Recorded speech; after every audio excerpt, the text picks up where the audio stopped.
Walang masama sa pagkakaroon ng ambisyon sa buhay. Pero minsan dinadala tayo nito sa kapahamakan. Lalo na kung hindi pala mapagkakatiwalaan ang mga taong tumulong sa atin. Ikaw, kabarangay, meron ka bang ambisyon sa buhay na gusto mong matupad? Dear Papa Dudut, magandang araw po sa inyo at sa mga kabarangay natin na nakikinig sa Barangay Love Stories. Itago nyo na lamang po ako sa pangalang Malin, 43 years old at nagtitinda ng tinapa at iba pang mga isdang pinatuyo dito sa palengke sa Quiapo. Tuwing tanghali ay hindi talaga mawawalang pakikinig namin sa inyong programa at masasabi ko na naging parte na kayo ng araw-araw naming pagtitinda, Papa Dudut. Magkahalong saya at lungkot ang nararamdaman ko sa tuwing nakakapakinig ng mga kwento na ibinabahagi ng mga kabarangay natin. Isang araw ay naisip kong magpadala ng sarili kong istorya sa inyong istasyon. Buti na lamang at tinulungan ako ng anak ko para makapag-email sa inyong programa. Magsisimula ang kwento ko taong 2000 kung kailan 18 anyos pa lamang ako nang dalhin ng tiyahin ko dito sa Maynila mula sa probinsya namin sa Aklan. Bata pa lamang ay pangarap ko na talagang makatungtong sa lugar na ito dahil marami akong mga magagandang kwento na naririnig at nababasa tungkol sa Maynila. Pero dahil mahirap lang ang buhay namin sa probinsya ay natakot ako na baka hanggang pangarap na lamang ang lahat. Buti na lamang at minsang umuwi doon ang tiyahin ko na kapatid ng nanay ko para magbakasyon. Doon nakita at naranasan niya ang hirap ng buhay namin. Maswerte kasi siya dahil may negosyo siya ritong malaking sari-sari store at bakery dahil naglakas loob siyang lumuwas upang makipagsapalaran at magtrabaho noong kaedad ko lamang siya. Dito na rin siya nakapag-asawa kaya hindi ko mapigilang humanga sa kanya, Papa Dudut. Tapos, inalok niya ako kung gusto ko raw bang sumama sa kanya sa Maynila para tumao sa tindahan niya at ang sweldo ko ay ang pagpapaaral niya sa akin sa kolehiyo. Siyempre hindi na ako tumanggi at agad kong sinunggaban ang opportunity na yon, Papa Dudut.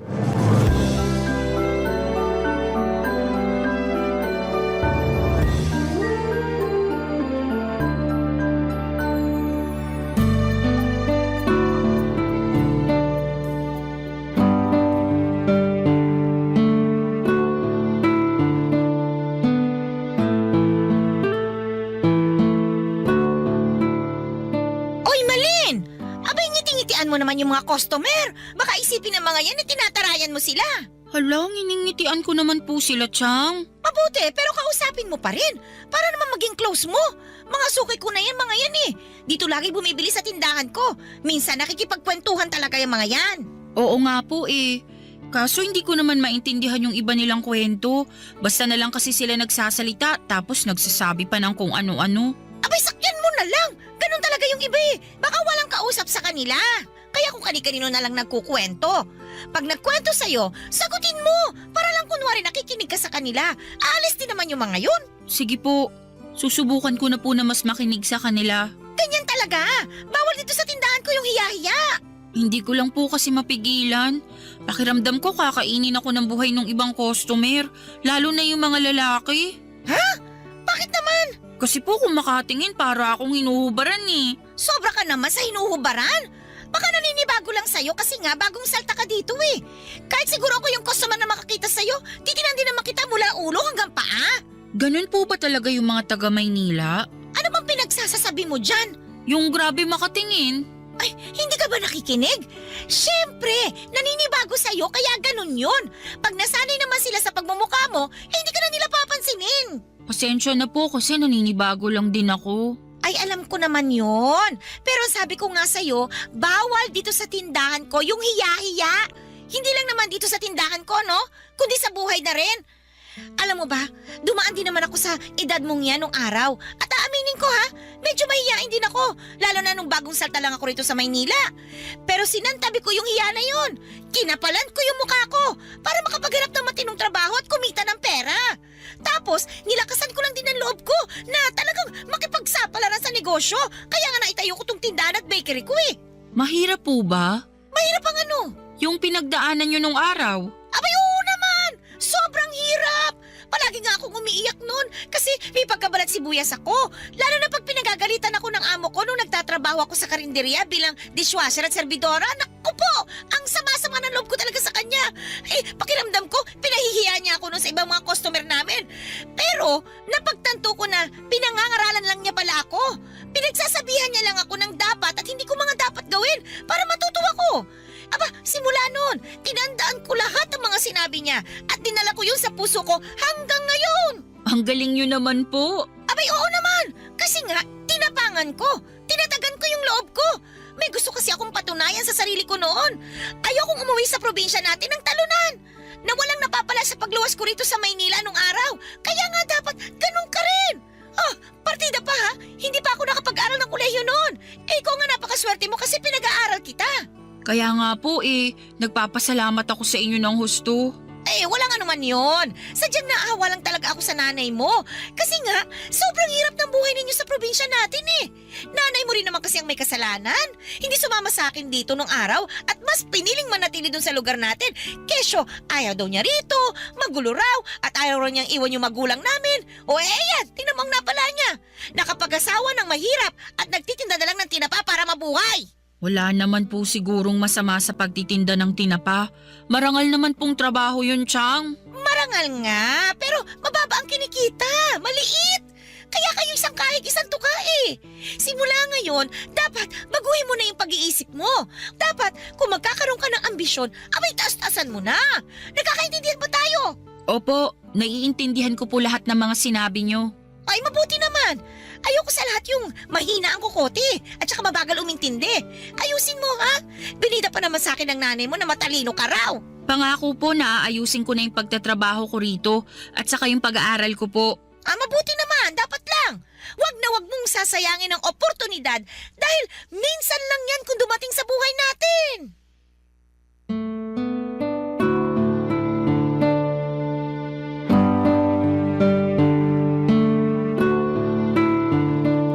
Papadudot, 6 kaming magkakapatid at ako ang pangatlo.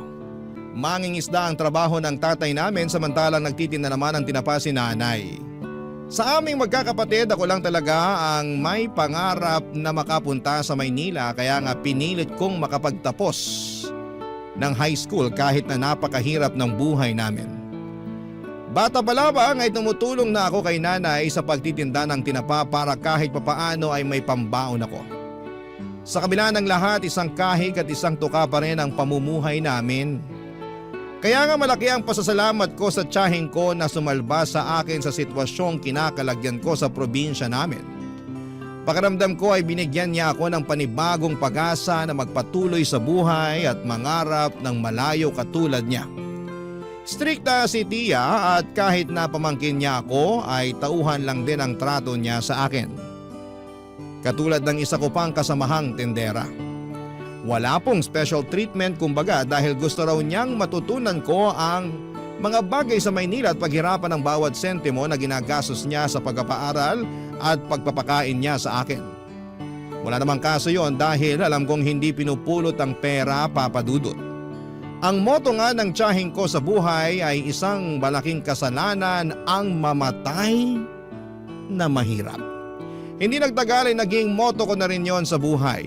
Habang nagtatrabaho ako sa tindahan ay pumapasok ako sa isang university sa Maynila at kumuha ako doon ng kursong may kinalaman sa pagnenegosyo. Dahil gusto kong magtagumpay sa larangan na yon pagdating ng araw. Kapag walang klase ay abala naman ako sa pagtatrabaho sa tindahan ng tiyahing ko at kahit na nakakapagod ay iniisip ko na lamang na magbubunga rin ang lahat ng pinaghirapan ko pagdating ng panahon. Sabi nga ng nanay ko ay hindi naman sa lahat ng araw ay nagtatanim tayo. Darating din daw ang takdang panahon na aanihin natin ang lahat ng tinanim natin. At yun lang ang palagi kong iniisip. Kaya nga nagsikap talaga ako sa pag-aaral at nagsipag sa pagtatrabaho, Papa Dudut.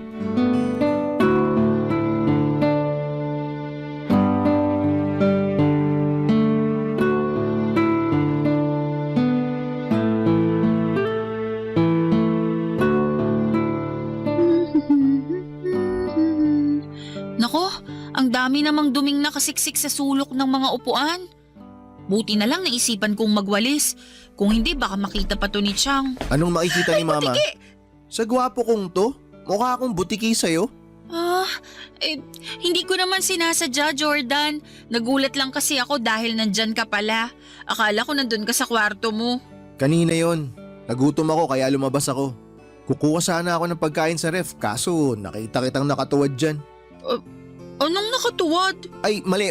Sorry, hindi ka pala nakatuwad. Hindi naman talaga. Pero nakaano ka? Ano, yung pinapakita mo yung balakang mo. Tsaka... Wala akong pinapakita. Nagwawalis ako. Nagwawalis ka. Kitang-kita ko tuloy yung malaki mong balakang. Ha? Ang bastos mo naman? Di bastos yun, no? Pinupuri nga kita eh. Paano pinupuri yun? Pinapansin mo yung balakang ko. Pansin na pansin naman kasi. Tsaka baka hindi ka lang sanay. Ano sinasabi mo hindi lang ako sanay? Na pinapansin yung balakang mo. Alam mo dito sa Maynila, normal na yung ganyan. Karamihan nga sa mga babae natutuwa kapag sinasabihan sila na medyo malaki yung balakang nila eh. Pati na yung puwetan nila at saka hinaharap. Tuwan-tuwa sila pagka napapansin yung mga yun. Dami kaya nangangarap ng ganyang katawan katulad sa'yo. Pasensya na pero hindi naman ako lumaki rito sa Maynila. Kaya hindi ako sanay na pinapansin yung katawan ko.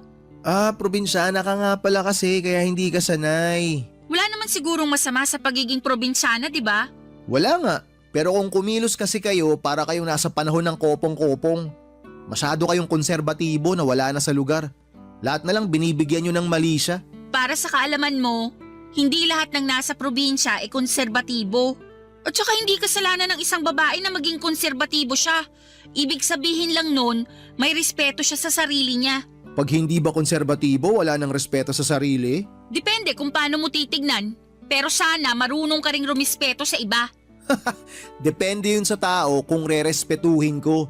Pero kung ikaw, wag na lang. At bakit naman? Bakit? Sino ka ba? Hindi ka nga taga rito eh. Papaalala ko lang sa'yo probinsyana ka na nakapunta rito sa Maynila kasi naawa sa iyo yung nanay ko. Kung di naman dahil sa kanya, kung di kanya dinala dito, sigurado ako na habang buhay kang mabubulok dun sa probinsya nyo. Sobra ka naman magsalita. Hindi ka ba tinuruan ng mabuting asal? Di kasi halata sa'yo eh. Wala ka bang naintindihan sa mga sinabi ko? Depende sa tao kung sino ang rerespetuhin ko. Malas mo, hindi ka kasama dun. Arte-arte mo, hindi ka naman maganda. Anong sabi mo? Hindi ka na nga maganda, bingi ka pa. Alam mo, buti na lang, makurbay ang balakang mo.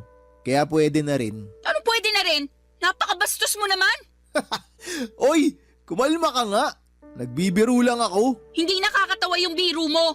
Nakaka-offend kaya. Ganyan pala mga probinsyana, no? Walang sense of humor. Bastos ka talagang magsalita. Hindi ako bastos. Sensitibo ka lang. Ay nako, makakuha na nga ng pagkain dito sa ref. Wow, hindi lang malaki. Malambot din. Napakabastos mo! Isusumbong kita kay Jack! Sige, subukan mo. Malalagot ka sa akin. Bakit? Anong gagawin mo? Malalaman mo kapag nagsumbong ka. Kaya kung ako sa'yo, isara mo yung bunganga mo. Yan, ganyan. Manahimik ka. Kung ayaw mong gumulo yung buhay mo dito. Hoy, makinig ka.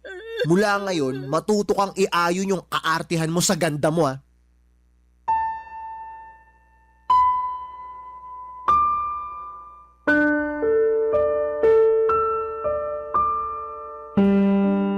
Papadudot, may 2 anak na lalaki ang tiyahing ko at si Jordan ang panganay. Nasa 3 taon na siya noon sa kolehiyo at sa parehong eskwelahan kami nag-aaral. 21 years old na ang pinsang kong yon. Malaking lalaki po si Jordan kung ilalarawan ko. May itsura pa at hindi ko gusto ang galawan lalo't may pagkamayabang ito. Napapatanong nga ako sa sarili ko noon kung ganon talaga ang mga kalalakihan na pinanganak at lumaki sa Maynila. Yun bang presko ang ugali at may pagkahambog? Hindi naman sa nilalahat ko, Papa Dudut, pero ilan din sa mga kaklase ko, mapa lalaki man o babae, ay ganon ang pakikitungo sa akin. Sa totoo lang ay hindi ako komportable kapag nasa paligid ako ng pinsang kong si Jordan. Kakaiba kasi siyang tumingin at pakiramdam ko ay binabantayan niya ang bawat galaw ko. Noong una iniisip kong baka gusto lamang niya akong makilala ng mas malalim dahil nga sa magpinsan kami. Kaya nga lang habang tumatagal ay kinukutuban ako ng hindi na maganda sa kanya. Sa kabila ng lahat ay pinilit kong isantabi ang nararamdaman kong yon dahil ayaw ko siyang pag-isipan ng masama. Kahit minsan na nga na nabastos niya ako, Papa Dudut. Barangay Love Stories. Barangay Love Stories. Papa Dudut, may 2 palapag ang bahay ng tiyahin ko. At may maliit akong kwarto sa bahay nila na nasa unang palapag.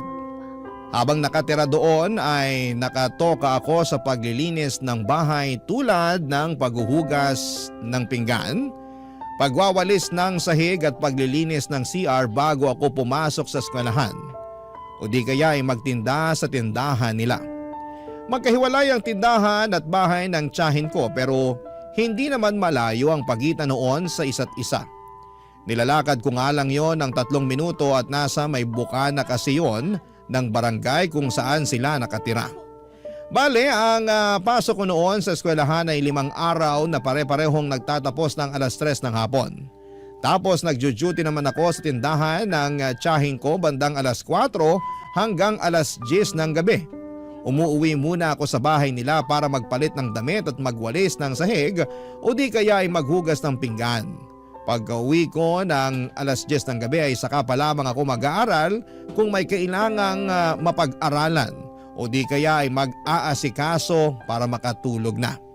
Kaya lang isang gabi ay may nangyari na hindi ko po lubos na inaasahan.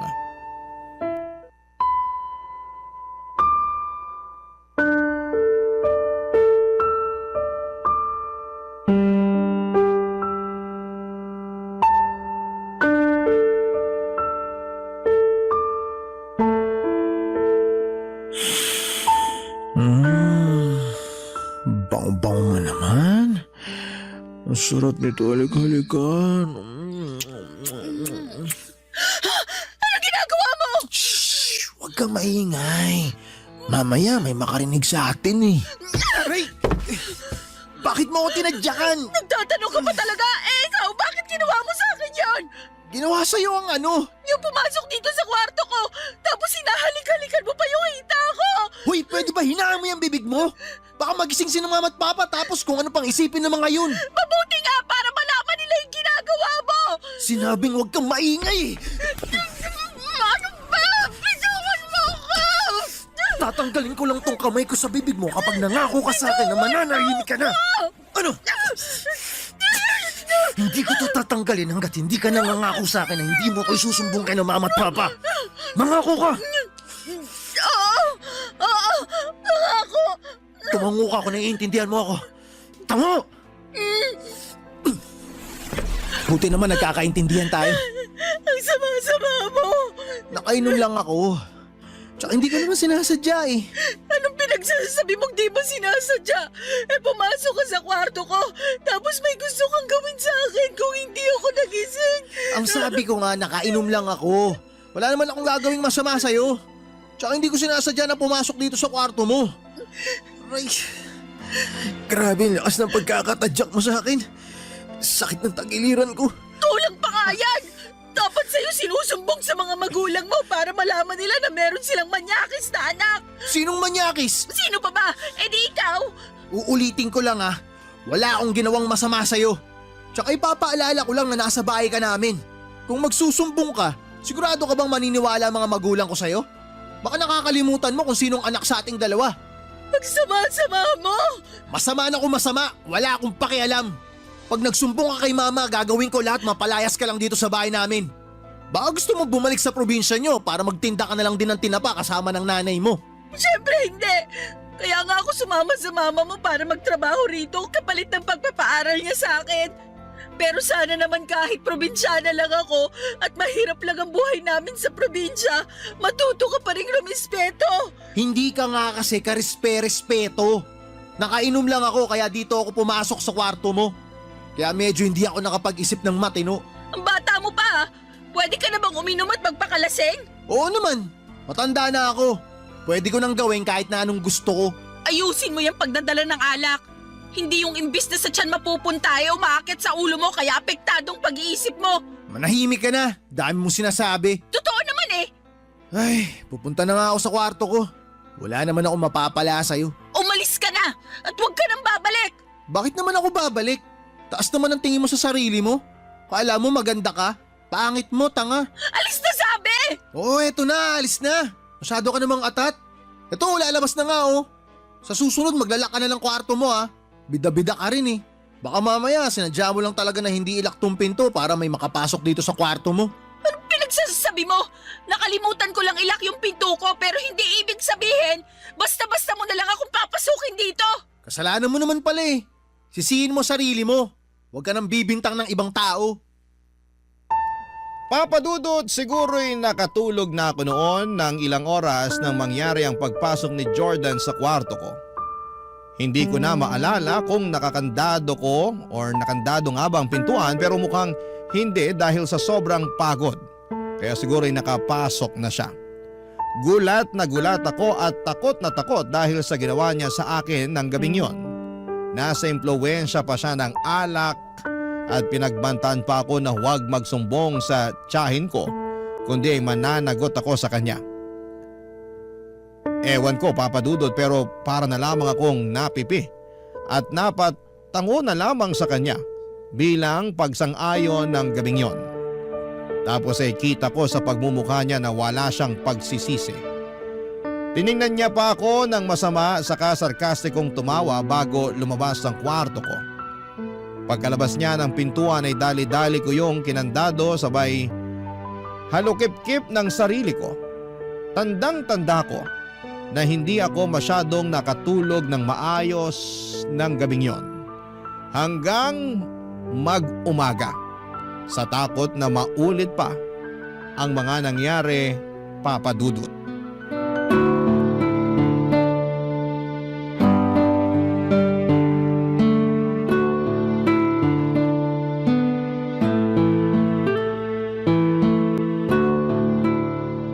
Malin, may napapansin pala ako.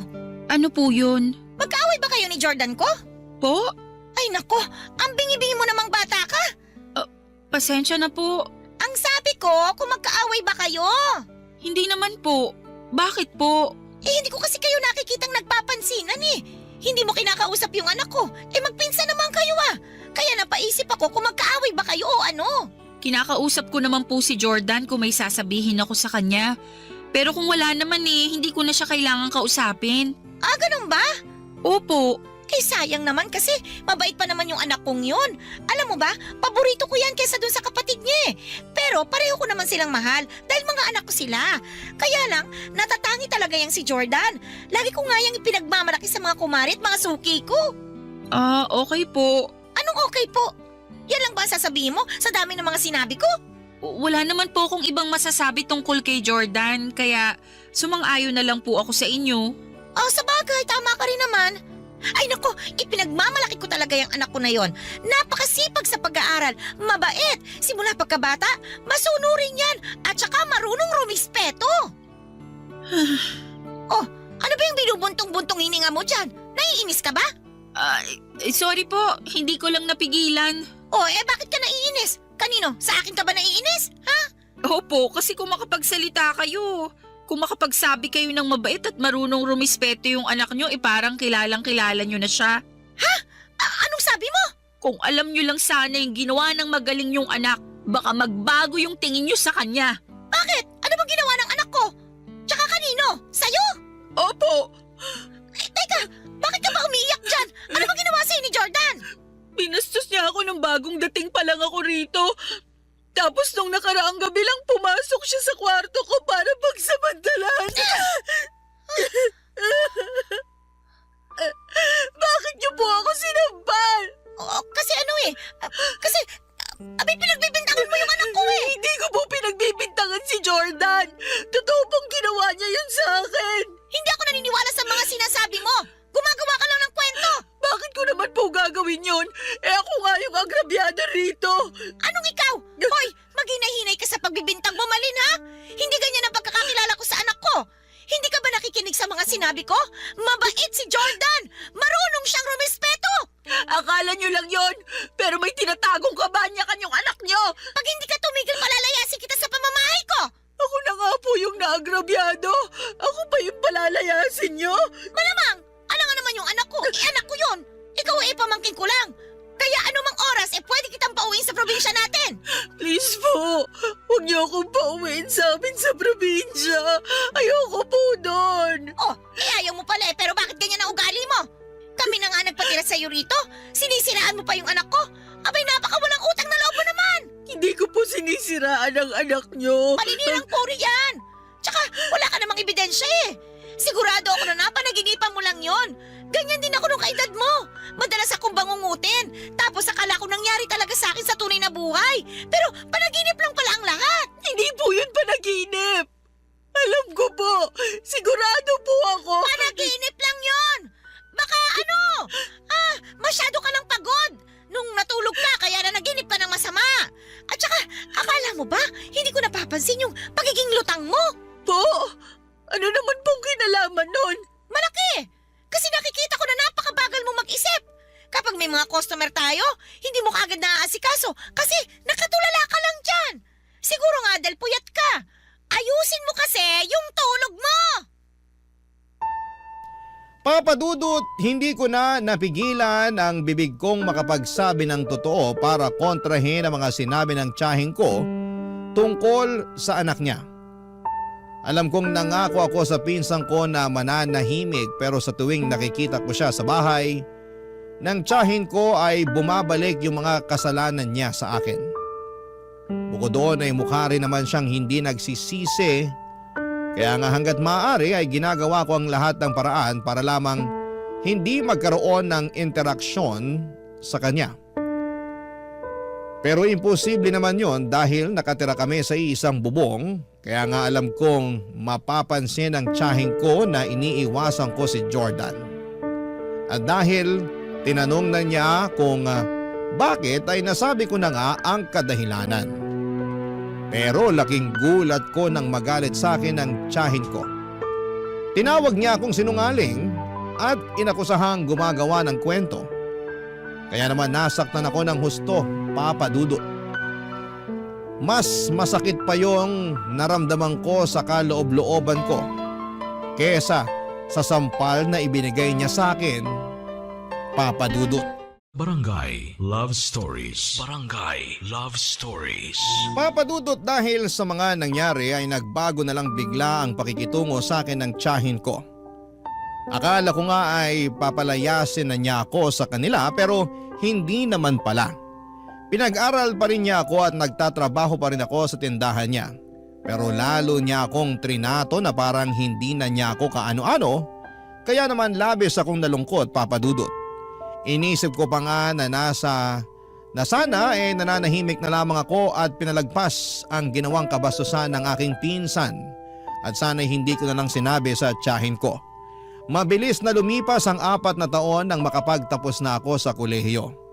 Plano ko na noong maghanap ng ibang trabaho para makaipon ng pera at makabukod na, pero hindi naging ganon kadali ang pakikipagsapalaran ko sa paghahanap ng mapapasukan, kaya sa bahay pa rin ang tiyahin ko ako umuwi.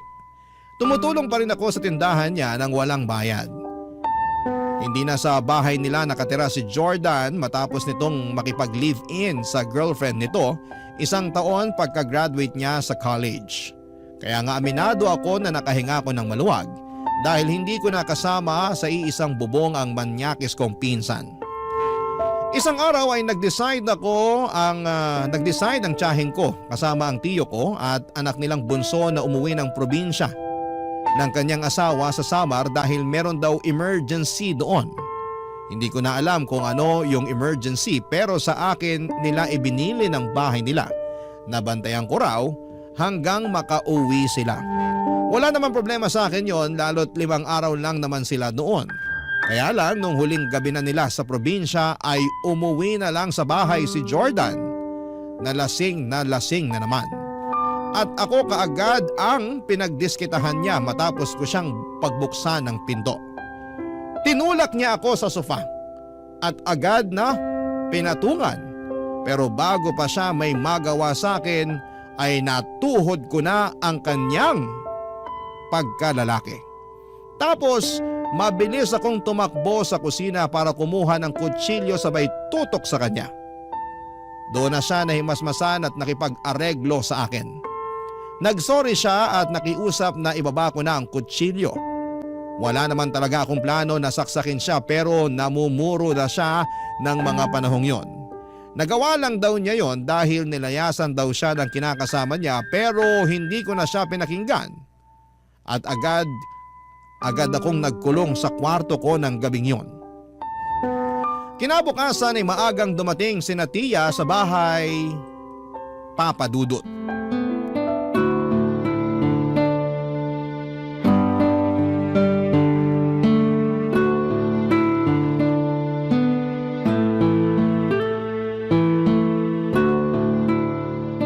Grabe ma, sobrang namiss ko po tong luto nyo. Oo nga eh. Simula nung umalis ka rito sa bahay para makipag-live-in dun sa girlfriend mo, marami na akong luto na hindi mo nakain. Ay, kumusta na nga pala yung kinakasama mo? Hiwalay na po kami. Ano? Kailan pa? Noong 1 linggo pa po. Oh, bakit ngayon mo lang sinabi sa akin? Naunahan na po ako ng hiya. Hindi po kasi ako nakinig sa inyo nung sinabi nyo na masyado pang maaga para bumukod kami. Akala ko po kasi kaya na namin eh. Kaso, ultimo yung mga maliliit na bagay, maliliit na problema, pinag-aawayan namin ng matindi. Maliit lang ba na problema yung dahilan kaya kayo naghiwalay? Parang ganun na nga po, mga maliliit na bagay na nagpatong-patong na.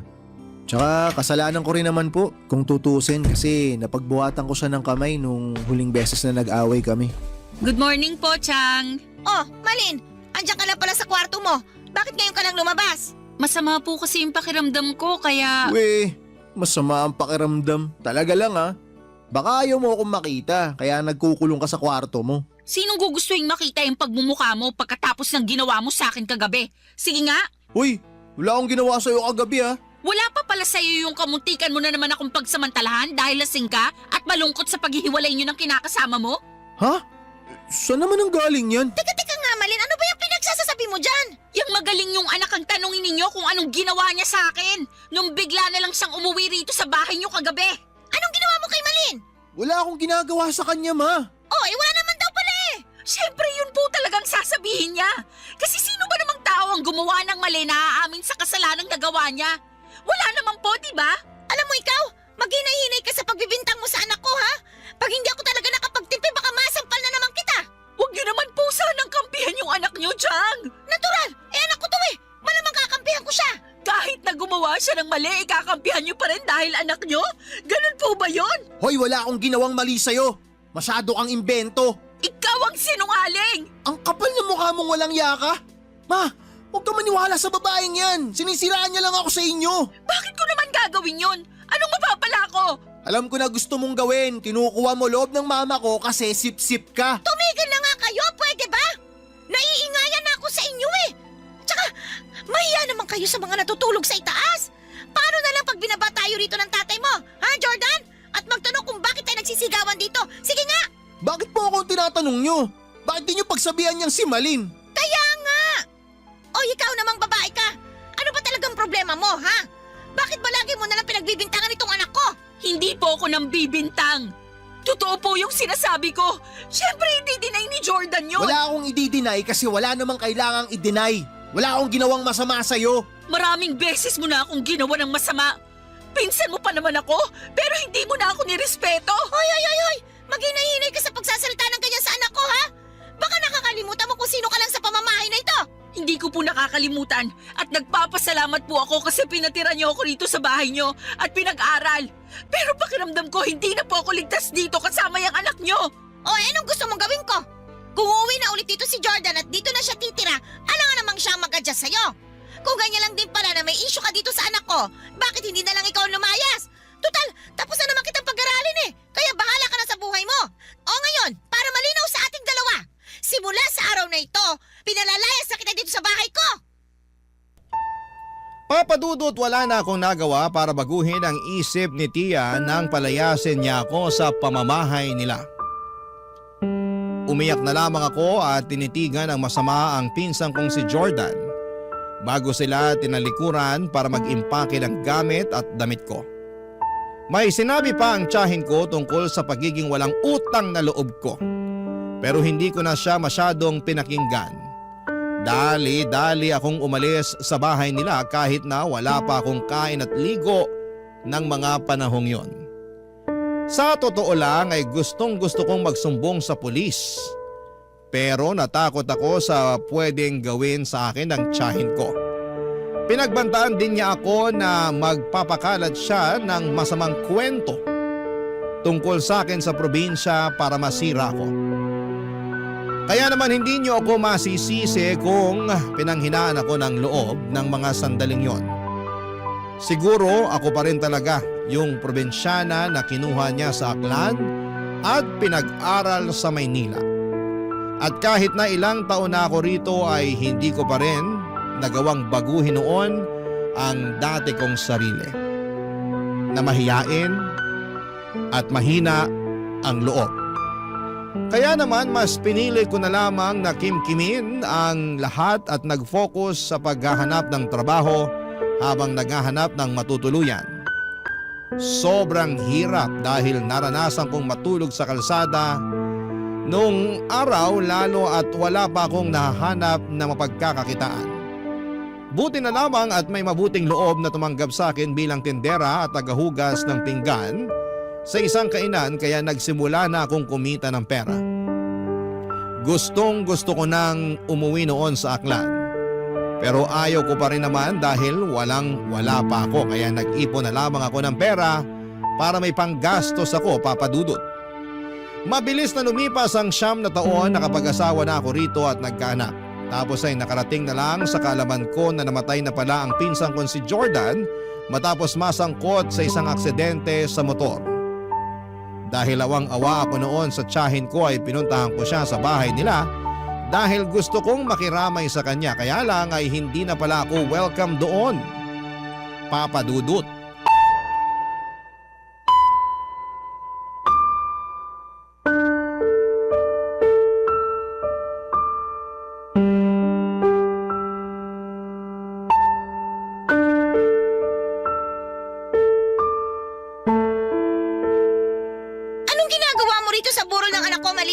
Gusto ko lang naman pong makiramay sa pagkamatay ni Jordan kaya nagpunta po ako rito. Pero alam mo ba na hindi ka na welcome sa pamamahay ko simula nung pinalayas kita? Kaya ewan ko na lang talaga sa kung anong klaseng kakapalan talaga na mukha ang meron ka para bumalik ka pa rito. Kung ano man po yung hindi natin pagkakaunawaan nung araw, ikalimutan na lang po natin. Magkapatawaran na po tayo. At saka nandito ko kasi malungkot ako dahil wala na ang pinsan ko. Anong malungkot? Akala mo ba maniniwala ako sa sinasabi mong yan? Baka ang ibig mong sabihin masaya ka kasi sa wakas namatay na yung anak ko. Hindi po totoo yan. Hindi raw totoo, pero alam kong yun ang matagal mo nang gusto mangyari sa kanya. Kahit kailan hindi ko po hiniling na mamatay si Jordan. Kahit na ginawa niya ako ng masama. Saka hindi po ba kayo nakikinig? Kalimutan na natin yung nangyari noon at magkapatawaran na tayo. Napatawad ko na po si Jordan. Matagal na panahon na. Pwes, hindi ako ganun kadaling magpatawad, lalo na sa katulad mong walang utang na loob sa akin. Alam mo, nito ko lang napagtanto na may sa demonyo ka pala. Ano pong sinasabi niyo? Na anak ka namang kukulam, kasi may dala kang sumpa sa pamilya namin. Simula nung umalis ka, nagkanda leche-leche na yung buhay namin. Halos malugi na yung tindahan at bakery ko, at kulang na lang magsara na. Mabuti na lang kahit papano na ilaban ko, kaya nakakabalik pa rin sa akin yung puhunan ko kahit paunti-unti. Tapos yung mister ko, nagkasakit ng malubha, kaya kinailangan siyang operahan. Yung anak kong pangalawa, nakabuntis naman, kaya hindi nakapagtapos ng kolehiyo. Tapos ngayon, namatay naman si Jordan. Lahat yun, kasalanan mo. Wala po akong ginagawang masama sa pamilya niyo, Chang. Ako nga yung ginawa ng masama ni Jordan, tapos hindi niyo naman ako pinaniwalaan. At bakit? Sino ka para paniwalaan ko, ha? Kaya siguro kayo kinarma kasi masama talaga ang ugali nyo. Anong sinabi mo? Sabi ko, masama talaga ugali nyo. Kunwari lang kayong concern kayo sa akin kaya tinulungan nyo ako makapunta rito sa Maynila at pinag-aral. Pero sa huli, sinusumbatan nyo lang din ako. Kahit kailan, wala ka talagang utang na loob! Malaki po ang utang na loob ko sa inyo. Nire-respeto ko kayo bilang tiyahin ko at nagpapasalamat ako sa inyo ng husto dahil tinulungan niyo ako makapag-aral at makaalis sa probinsya namin. Pero sobra-sobra po yung kapalit nun sa akin. Wala po kayong alam kung paano ako nabuhay sa takot at kaba pag nasa paligid yung anak niyo. Simula nung ginawa niya ako ng masama. Tapos kayo na inaasahan kong magiging kakampi ko, hindi pa naniwala sa akin. Kung ano-ano rin pong masasakit na salita ang sinabi niyo sa akin na kinimkim ko lang sa dibdib ko kasi umaasa ako na mawawala rin yon. Kaya nga pumunta ako rito ngayon para makiramay sa inyo. Kaya lang pinapasama niyo na naman yung loob ko. Sana kasi hindi ka nalang pumunta dito eh! Sana hindi ka nagpakita sa akin! Kasi ayaw ko naman makita yung pagmumukha mo talaga! At kahit ano pang sabihin mo, hindi ako naniniwala na wala kang dalang malas! May sakampun ka ni Satanas! Kaya lumayas ka na ngayon sa harap ko! Hindi niyo na po ako kailangan palayasin dahil aalis po talaga ako. O ano pang hinihintay mo? Pasko? Bagong taon? Alis na! At wag na wag ka nang magpapakita pa sa akin! Papa Dudut, pinagsisihan ko na po na pumunta pa ako sa burol ng pinsan ko matapos akong ipahiya at palayasin ng tiyahin ko. At kahit na hanggang makauwi ako sa bahay namin ay iyak ako ng iyak. Nagsumbong agad ako sa asawa ko at sinabi niya sa akin na huwag na raw akong magpakita sa tiyahin ko o bumalik pa sa bahay nila kahit kailan. Bagay na sinang-ayunan ko naman. Hindi ko lang mapigilang malungkot dahil sincero naman at seryoso ang pakikiramay ko sa kanya ng panahong yon. Pero siguro'y hindi na talaga kami magkakasundo pa. Nasaktan lang din ako noong sinabi niyang may dala akong kamalasan at sumpa sa pamilya nila samantalang ako na nga ang ginawa ng masama ng anak niya noon. At hindi niya ako pinaniwalaan kaya siguro'y nakarma sila. Pero hindi naman ako humiling noon. Baka kusa lang talagang binigay sa kanila yon ang kapalaran. Simula noon ay pinutol ko na nga ang ugnayan sa tiyahin ko at sa pamilya nila. Kung tatanungin ninyo ako, kung may balita pa ako sa kanila ay wala na po masyado. May naririnig po akong kwento mula sa iba naming kamag-anak na may sakit daw ang tiyahin ko pero hindi ko na po kinumpirma pa. Siguro may bahagi sa akin na natatakot nang magpakita sa kanya dahil baka sumbatan niya lang ulit ako at pagsalitaan ng masama at masakit. At ayoko na ulit na mangyari yon, Papa Dudut. Sa kasalukuyan, pamilya ko na lamang at negosyo ang iniintindi ko. Alam ko na hindi madali ang pinagdadaanan ko noong araw at sa kamay pa mismo ng kamag-anak ko. Pero nagpapasalamat pa rin po ako sa Diyos. Dahil hindi niya ako pinabayaan, Papa Dudut. Na sa tuwing nangyayari yon ay nililigtas niya pa rin ako. Kaya naman, sa kanya ang kapurihan. Hanggang dito na lamang po ang sulat ko, Papa Dudut. Maraming salamat po sakaling mapili po ninyong i-ere ang kwento ng buhay ko. God bless and more power sa Barangay Love Stories. Ang inyong forever kapuso at kabarangay, Malin. Barangay Love Stories. Barangay Love Stories. Anong say mo sa Barangay Love Stories na ito? Pagkwentuhan natin sa comment section yan.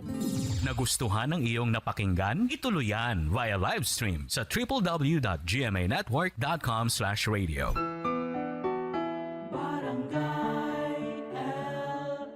In Mega Manila, 97.1.